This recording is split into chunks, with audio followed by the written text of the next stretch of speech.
Okay, good afternoon, everyone. Welcome to another one of our discipline dialogue sessions here with our dual credit instructors and our Ivy Tech faculty members. Joining today is Dr. Aaron Goodpaster. Aaron, why don't you introduce yourself before we get started here? Okay. Like Mark said, my name is Dr. Aaron Goodpaster. I am the chair for the Life and Physical Sciences Department on the Muncie campus. I've been with Ivy Tech for 13 years. During that time, I've obviously done dual credit visits with my, high schools in my area, things of that. And then I've also been sitting on the K-14 advisory committee since its inception 5 years ago. So my specialty, I guess I do teach chemistry. Chemistry is my subject that I teach mainly at Ivy Tech. But like I said, I'm in life and physical sciences, so I oversee all of anatomy, biology, physics, chemistry, everything that you guys are here for. So, yeah. I think for better or worse, Aaron might oversee the most programs on the K-14 Academic Advisory Committee. If not, you would definitely be up there. So we're going to say for better and not for worse here in this situation. And my name is Dr. Mark Schneider. I'm the AVP of K-14 Academic Initiatives and Support for Ivy Tech. It's a really long title that basically means I help coordinate all of the dual credit programming on the academic side of the house. So don't think enrollment or marketing or anything like that, but more just anything that overlaps with faculty type responsibilities that ends up in my wheelhouse one way or another. So thank you for joining today. Before we jump into some of our talking points with Aaron, wanted to tell everyone, although it's not November, it's now December. In November, we had kind of a kickoff for our reaccreditation cycle, or reaffirmation, as we're calling it, for our NACEP accreditation. And so we started calling November NACEP November. And as we go through this kind of 2-year cycle, this year's a self-study, next year's our data submission year, we're going to be looking for best practices from all across the state.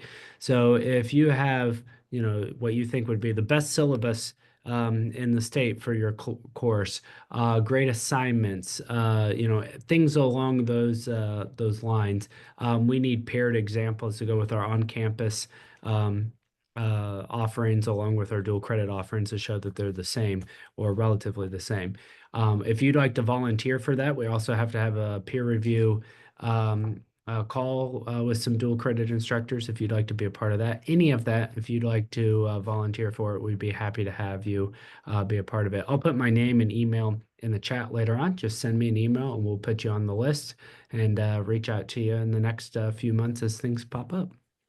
Now, Aaron, I'll start off by saying with this question, as a former high school teacher myself, and some of our dual credit instructors with their high school experience, they might be surprised to find out that when it comes to post-secondary, college, higher ed curriculum decisions, that is almost exclusively made by the faculty, not by the administration. The administration does have, they do have a role with it, but for final decisions of new courses being offered, certificates, completions, all of that type of stuff, one way or another overlaps with the faculty and the decisions that they make.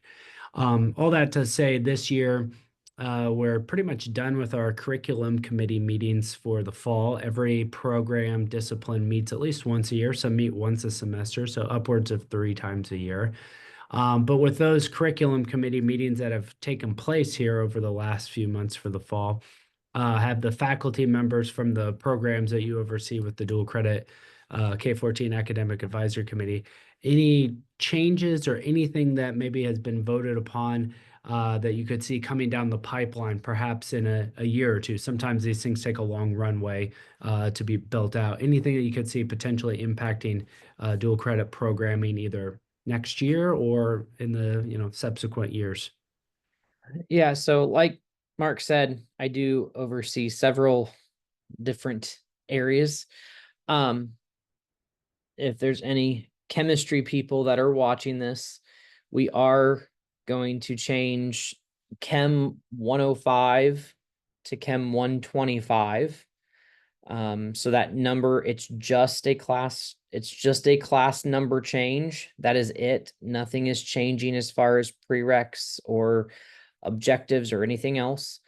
If anyone cares, the reason why is because it's going to make our chemistry numbers more logical as far as we offer a Chem 111, which was more introductory than Chem 105. So this is just aligning those numbers with the chemistry to understand that Chem 125, which was 105, is going to be, I don't want to say the hardest chemistry, but yet the most in-depth chemistry. That's the way to say it the best. So that's one of the big changes in the chemistry world. Things are kind of being thrown around where physics is concerned a little bit, talking about objectives, nothing concrete yet. Nothing that's going to happen. I'd say we're still a couple years out. Life sciences, there was some rumors, some conversation about readjusting the objectives for anatomy. If you've been with us for a while, you probably remember that this actually just happened 2 or 3 years ago. We've actually, I guess, re-looked at that a little bit and figured out that we probably went too general for the objectives. So the curriculum committee is starting to look at that. And so that will be like another year or two down the road. Nicole asked the question. Yes, you are correct. 106 will go to 126. I actually was not aware many places offered Chem 106. That's why I focused on Chem 105. But yes, Chem 106 will also turn to Chem 126 as well, just to keep in line with that. Let's see, other than that, let's see. The other main thing that was talked in the curriculum meetings where curriculum was concerned this year was mainly some prereq stuff, but that actually focused more on our 200 level classes, not, oh no, there is a prereq for chemistry potentially changing as well, where Ivy Tech is instituting a new Math 138 class. Math 138 is a calculus class, or it's not calculus, sorry, a pre-calculus class. And so that is being submitted for approval to become a prereq for Chem 1, what will be Chem 125. Can I ask a little bit about that? Yeah. So our students are taking chemistry 105 and 106 concurrently with pre-calculus. Okay. So that would eliminate us from being able to do that. No, we're not getting rid of the prereq Math 136. We're not getting rid of the prereq for college algebra. So that will still be a prereq, but so will this new Math 138 class. It's just another option. Yeah, another option. Am I right. hearing you correctly? Yeah. Yeah. So what we did was, I guess, I know math's not my specialty, but so we had Math 136 and we had Math 137. Math 136 is college algebra. Math 137 is our traditional trigonometry / pre-calculus. The math people have came up with one class that you can combine both of those classes into one pre-calculus class, which is Math 138. So the fact that college algebra is covered in Math 138, we needed to have that as an additional prereq for availability. But the Math 136, the college algebra, that prereq that's been in chemistry 105 for several years now, that's staying and that will still be allowed. Thanks. So yeah. Yep. Other than that, I don't know that there wasn't really any change in the biology world. Like I said, I think some of our 200 level classes had some prereq changes, but we don't have any of the of those classes that are even on the dual credit crosswalk. But yeah, I think that's I think that's probably about it. I think that's the curriculum update. We do, obviously, like Mark said, we do talk about curriculum quite a bit. And so, but I think that's about it. That would apply to the dual credit world. Yeah, and for some of these, there are some, moving parts for some of these decisions or as things are being worked out. And decisions that a curriculum committee makes, just for a little bit greater context, it still has to be approved by another group, by all the vice chancellors for academic affairs. So I think kind of the the heads of the faculty at each one of the campuses, that still has to go through that approval process too. So there are some moving parts with all of that, but any major updates that you would hear about or see, it'd either be sent preferably through both communication channels. The K-14 directors would be reaching out to the affected instructors or talking about, the different or the additional options, how it's, going to impact your course. But then also whenever there is a site visit with your program chair, that's a great opportunity to kind of discuss some of those things. And that kind of ties into another question, Aaron, that we've got at some of these different discipline dialogue sessions is, what are you looking for in a site visit? I think sometimes our dual credit instructors kind of have the perspective of like what you see in a typical high school class where it's more of like a formal evaluation, that goes into your permanent record from a principal's perspective or other things like that. I'll say at least my seat statewide, that's not what we're going for. I mean, we still want to make sure that the course objectives are being met, that there's, the rigor of a college class going on. But also, it's a two-way street. It's a professional relationship among colleagues. And, I think there's a lot of best practices that our faculty members, our program chairs pick up from their site visits that they incorporate into their class, whether they be assignments. Our high school teachers are excellent resources for pedagogy and how to deliver curriculum. I think our faculty members at the college could learn a lot from our dual credit instructors. But anyways, all that to say, what are you kind of looking for in a typical site visit? I mean, I don't know that I can add a whole lot more, but I stress to my faculty, dual credit faculty, that I am definitely not there in any way, shape, or form of a capacity of a principal or whoever else the principal designates to do yearly evaluations. That's the last thing I want. I am simply there to make sure that appropriate learning is happening with the objectives in the class. And sometimes you might visit a class where you just don't quite. My example is I just did a visit a couple weeks ago, and it was a Bio 100 class, which is essentially an anatomy class, and the teacher lesson that day was literally introducing bones and telling them this is that, that's that, and there's not a whole lot extra you could do there. So it was, but she was still teaching what needed to be taught. So, but Mark's right. Like I do actually go into my visits actually looking at what do you do that I could bring potentially to my classes.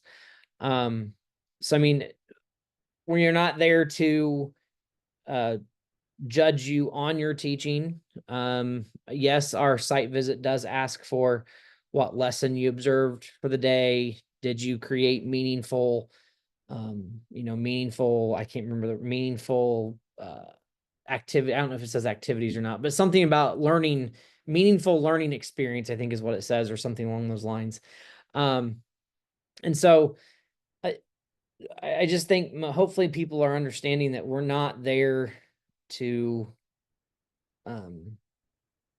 judge your teaching. We're there to make sure that you're teaching to an objective that's on the class. And in my case, and in the case of the sciences here, it would be nice that, in my opinion, it's nice that when your program chair reaches out to you to schedule your visit, that maybe not every year they come do this, but every now and then schedule a time to come when you do a lab. It's always nice. I'll always try to tell my teachers to be like, maybe this year it might be a good time if I come during a lab day. And one of the reasons why I like to do that personally is because that's where you get a lot of the interaction with the students as well. Like when you're doing the lab, you know, you get the interaction with students, which, I mean, I don't make it a point, it just kind of happens. But then you also get to see the teacher in that method as well. So it's a little bit unique for sciences that we have the ability to do that, right? Because you're supposed to be doing labs anyway. That's part of our CORs. And so I would just encourage you to invite your program chair if they're doing a site visit this year on a lab time, if you haven't had them there prior to that. Now, if your program chair says absolutely not, then that's okay. But the point is hopefully they can see you. I like to see my instructors in the different situations. It just makes it, you know, that's where you're getting that comprehensive look at the class and make sure things are, you know, running per the objectives that the college has set forth. So. Aaron, one thing I think that maybe is a little bit more unique with the programs that you oversee, and so, you know, this ties a little bit into site visits, but is the way the courses are set up for, you know, some of the 3 or 5 credit hour courses. Getting a 5 credit hour course in a semester can be, it's a narrow window to try to get that in. But you know, as you know, today is, for those watching on the recording, it's December 9th. The new high school graduation requirements will be announced in 2 days. So what I'm about to say could change one way or the other.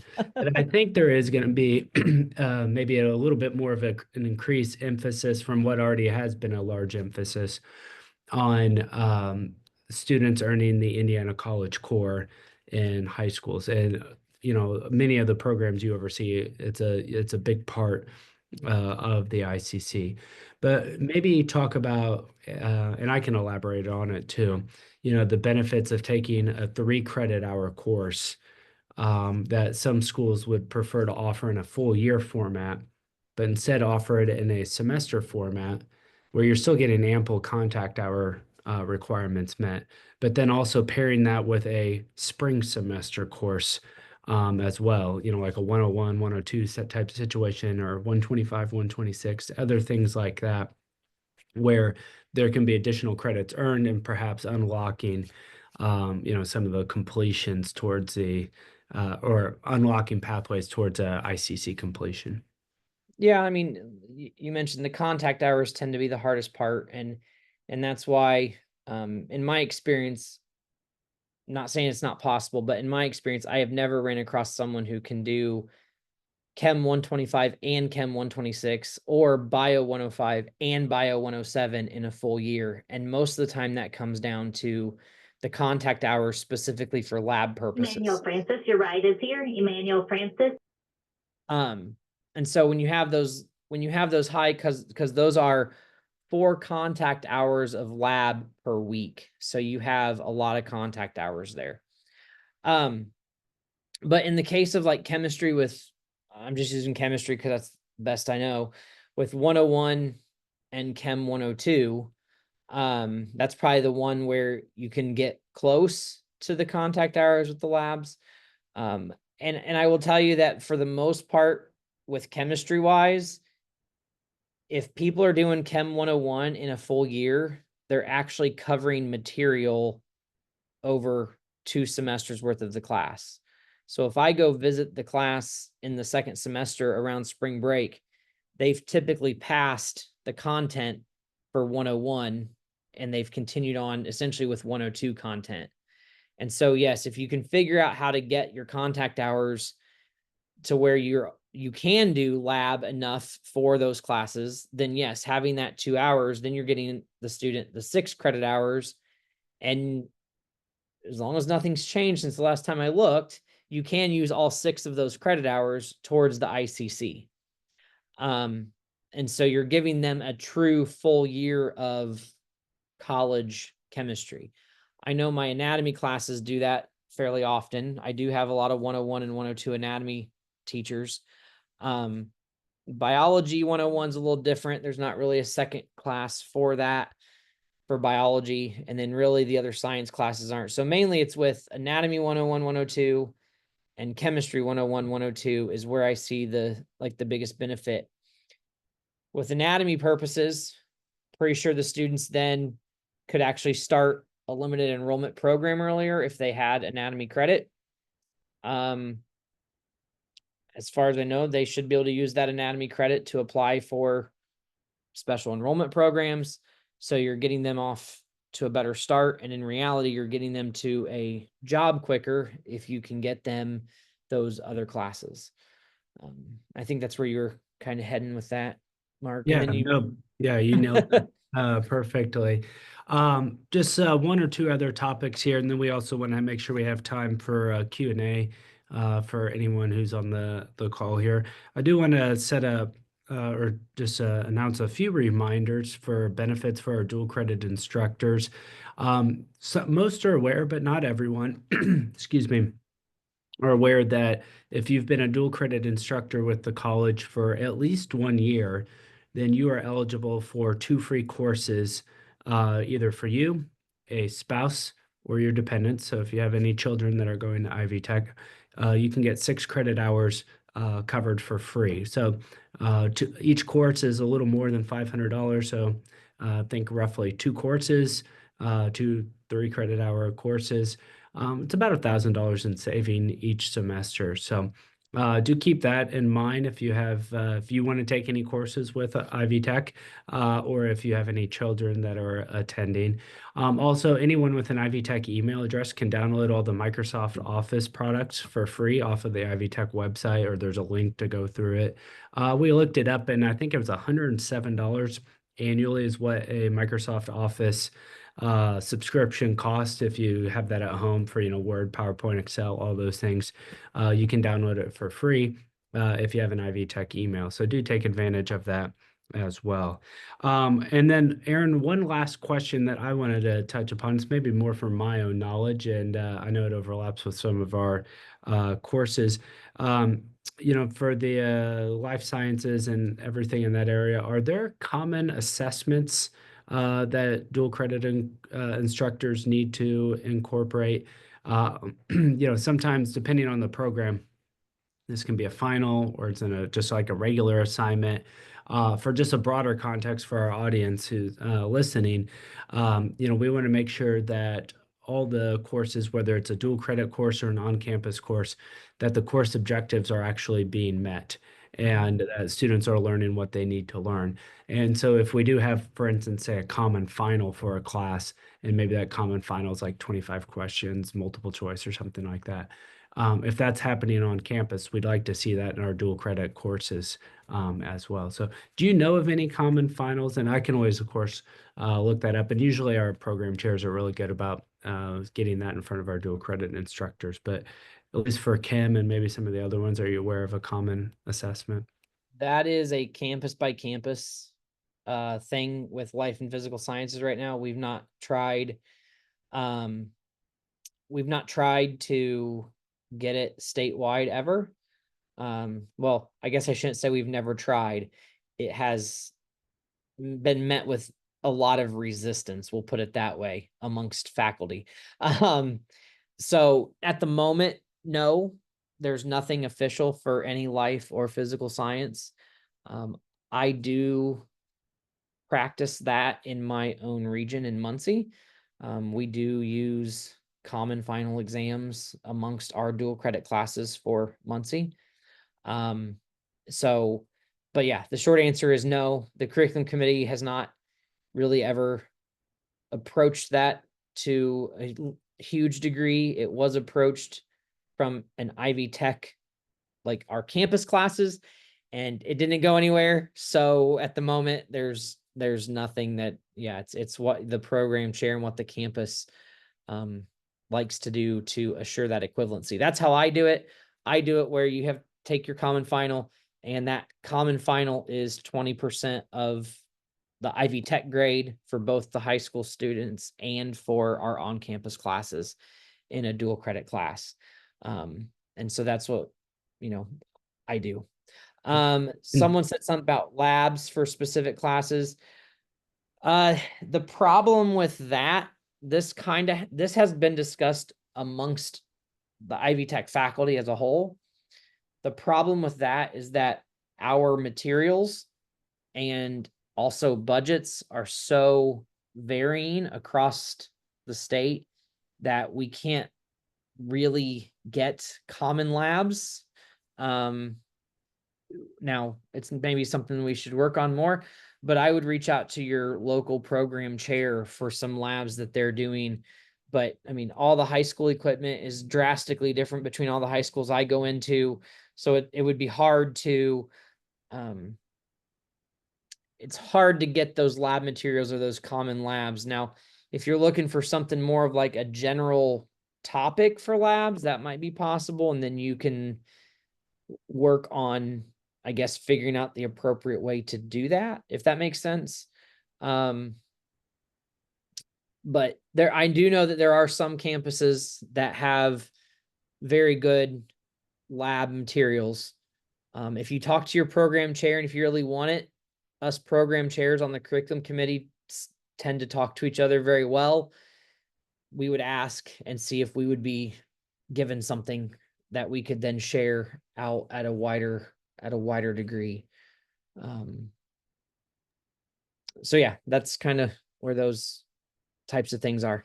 Yeah, all good. And I see in the chat, Nicole said that she would like to have access to such a test. Usually the common assessments are in Ivy Learn, which you can find through my.ivytech.edu. For specific access, depending on the course and what that might entail and everything like that, just reach out to your program chair or the faculty member that you work with. If there is one that overlaps with your course, they can help get you set up with that. So they'd be more than happy to help with that. And of course, you can send that. And I see that you said that you got paper copies last year. There has been a push to, excuse me, make everything available in Ivy Learn, but I honestly have not had a status update on that since the summer. So just send me an email. I'll put my email in the chat and we can get in touch with the right people and make sure that we can get you access for everything. Okay, now with all of that, I want to make sure we have time here. We have about 15 minutes left or so. Aaron and I have been talking for about a half hour here. If anyone has any questions, comments, concerns, anything that they would like to share or ask right now, either about dual credit in general or specifically about the courses that you're teaching, please come off mute and we'll be happy to answer that.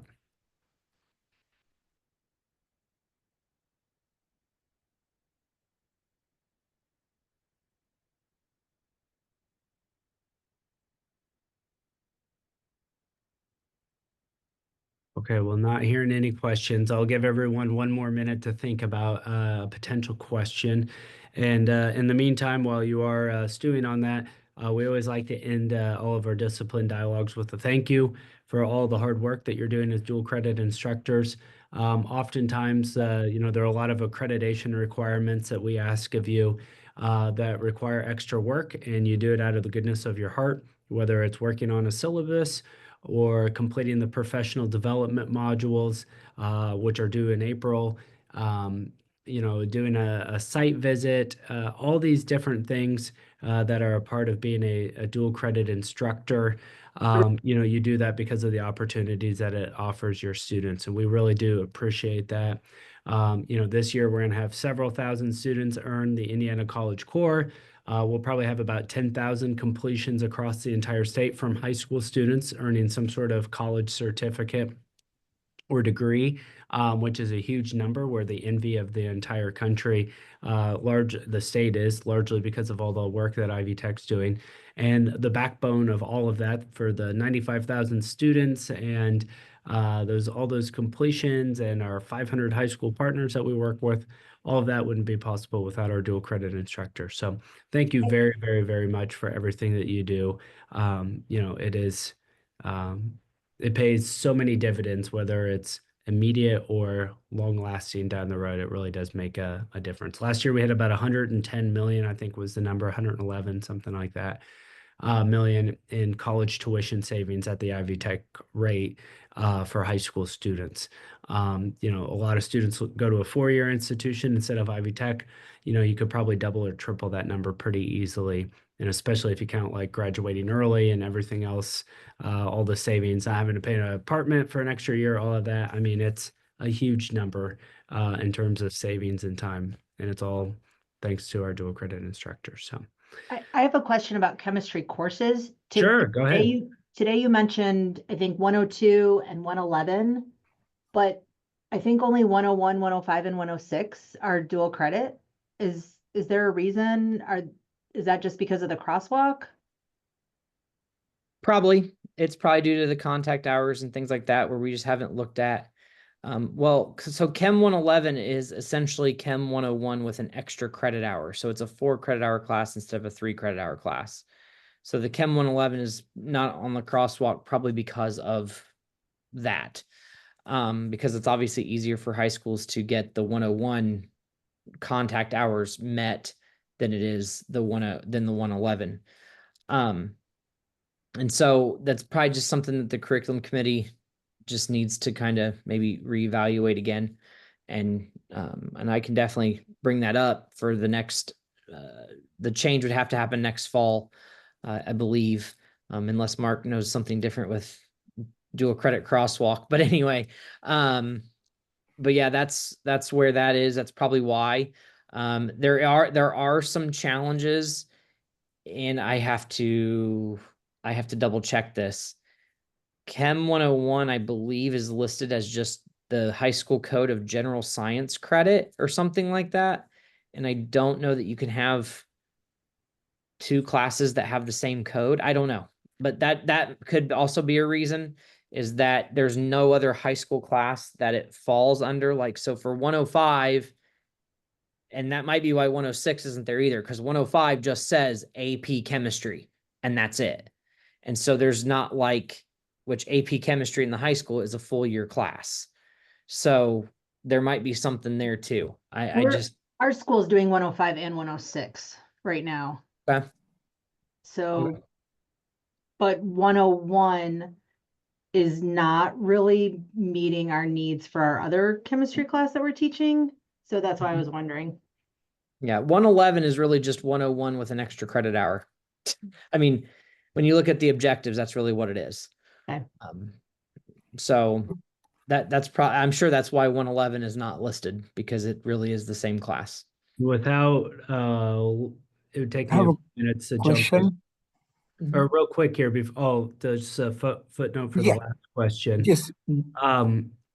And I would have to look into this a little bit more, but another part of the dual credit crosswalk is our state agency that oversees us, CHE, likes to have any of our dual credit courses be a part of the core transfer library. So that way the courses easily transfer from Ivy Tech to IU Bloomington or Purdue, Ball State, Indiana State, you know, all the public institutions. I admittedly don't know off the top of my head, since it's not a dual credit course, if Chem 111 is a part of the core transfer library. If it is not, then there's really no push to try to get that course added as a dual credit course. We want those courses to be completely transferable as much as possible. And then also that is a part of the reason why, for instance, biology 120 is, not a part of that. There's also been some issues with like AP changing different outcomes and standards and making sure it lines up with our course objectives.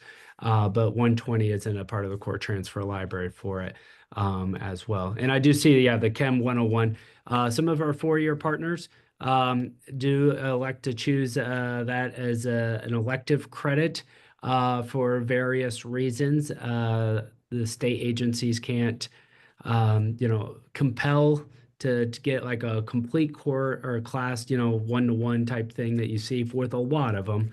But yes, Purdue can make those decisions, and they have in some cases for it. But that's why some of the courses, it's, if you can pair it with another one, I would have to look into it more. But sometimes if you get 2 of those classes paired together, then Purdue will take it for another one. There's just a lot of different nuance to it. And that's why when the Indiana College Corps is built at a high school, you really need to have the K-14 director and the school administration really sit down, think out all the different options and look at what the courses are. And if you can't quite get there for a full ICC, how can those courses still transfer in other places? So someone else had another question here, and we have 8 minutes left. Mohammed asked how you handle missing assignment. Like, so are you just in general asking? That's going to be very, very much instructor to instructor on a college campus as to how you handle missing assignments. Some people may say you absolutely can't turn them in anymore because the due date's passed. Some will be more lenient. I mean, that really truly is an instructor to instructor preference. And I have heard of the entire gamut where that's concerned. Okay.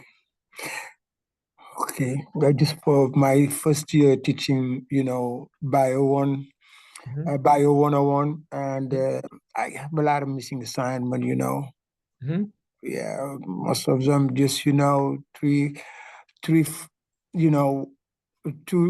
two-thirds of my students sometime, they have just, missing assignment. They haven't turned missing assignment.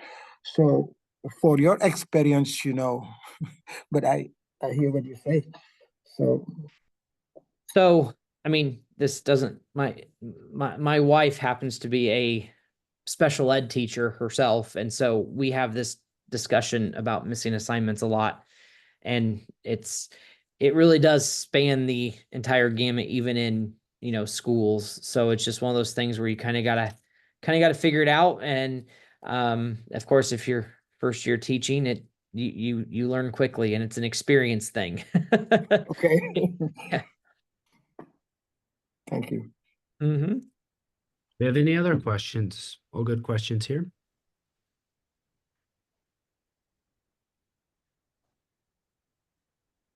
Okay, well, I want to thank Aaron for joining us today. Great discussion. We'll get this posted on the YouTube channel. Aaron, real quick before we head on out, if you could put your email address in the chat, that'd be great. In case anyone has a very specific question about their course that they'd like to reach out to you about, my email is also in the chat. And of course, anyone can reach out to their local K-14 director or program chair. They're happy to help as well. So thank you all for joining, and we look forward to continuing our great partnerships. Thank you very much. Thank you.